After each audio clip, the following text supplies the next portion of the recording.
Assalamualaikum warahmatullahi wabarakatuh. Perkenalkan, nama saya Anggun Kurnia Dewi dari kelas MPIC dengan nomor NIM 2061876 akan meprestasikan kelompok 9 yang bertema manajemen konflik dalam psikologi komunikasi.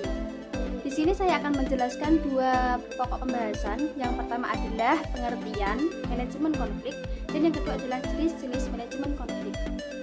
Pertama, pengertian manajemen konflik. Manajemen konflik berasal dari dua kata, yang pertama manajemen dan juga konflik. Manajemen artinya adalah proses perencanaan, pengorganisasian, pelaksanaan dan juga pengawasan untuk mencapai sasaran yang telah ditetapkan dengan memanfaatkan sumber daya manusia dan juga sarana-sarana yang ada, sumber-sumber yang ada dalam suatu organisasi. Sedangkan konflik itu sendiri artinya adalah suatu kondisi atau keadaan terjadinya suatu peristiwa percekcokan, perselisihan dan juga pertentangan. Konflik itu sendiri bisa dimaknai dengan ke arah positif maupun ke arah negatif.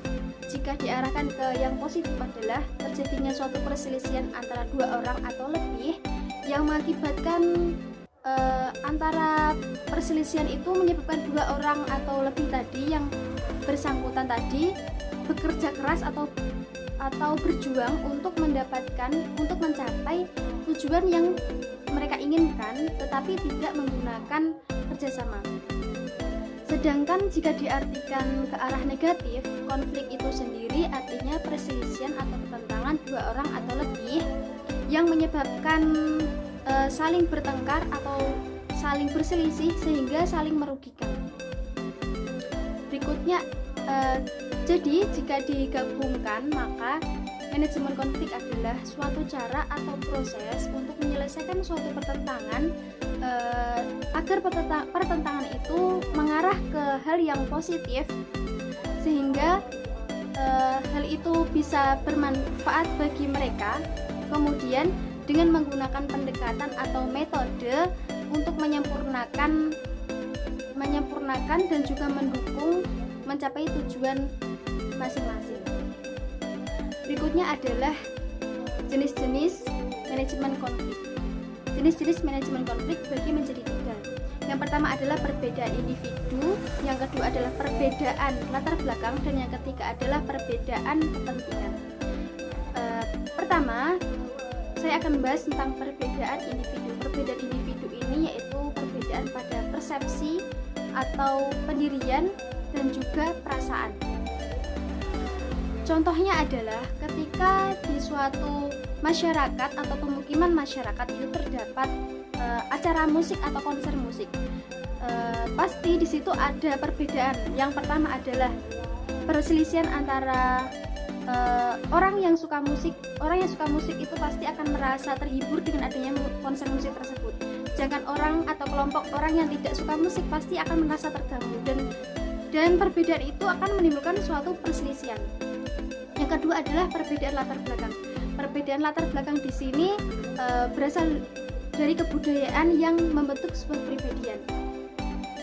Contohnya adalah di suatu desa itu ada suatu kegiatan masyarakat yang bernama bancaan atau selamatan. Nah, di suatu desa tersebut ada kelompok masyarakat itu yang tidak menggunakan adat itu atau tidak menggunakan bancaan itu tadi, sehingga kan pendapat ini jika bisa menimbulkan dua pandangan tadi. Yang positif adalah mungkin terjadinya suatu toleransi, jika negatif maka mereka itu tidak terjadi sepemahaman sehingga menimbulkan suatu perpecahan. Jadi suatu desa itu tidak kompak seperti itu. Dan yang ketiga adalah perbedaan kepentingan, baik individu dan juga kelompok. Contohnya adalah cara menyikapi dalam pemanfaatan pohon atau hutan. Di sini saya akan memberikan 3 contoh. Yang pertama adalah pemanfaatan pohon bagi tokoh masyarakat yang menyukai, ada bagian tokoh masyarakat itu yang menganggap bahwa pohon atau hutan itu adalah warisan dan leluhur, sehingga itu harus dimanfaatkan atau bukan dimanfaatkan tapi harus dijaga dan juga tidak boleh ditebang, sehingga untuk sebagai warisan jadi harus dijaga seperti itu intinya. Dan pandangan yang kedua adalah bagi petani. Kalau bagi petani ini lebih kepada mengganggu. Jadi pohon yang ada di hutan itu harus ditebang karena itu akan mengganggu aktivitas mereka di ladang. Dan pendapat perbedaan yang ketiga adalah bagi pengusaha. Jika bagi pengusaha itu pohon itu harus ditebang karena itu dimanfaatkan sebagai bahan dasar untuk membuat tisu dan juga kertas, sehingga akan menghasilkan atau mendatangkan keuntungan ekonomi. Jadi dari 3 penjelasan yang saya jelaskan contoh tadi, itu kan ada perbedaan pendapat dan itu mungkin bisa menimbulkan suatu konflik. Mungkin itu yang bisa saya sampaikan, kurang lebihnya mohon maaf. Wassalamualaikum warahmatullahi wabarakatuh.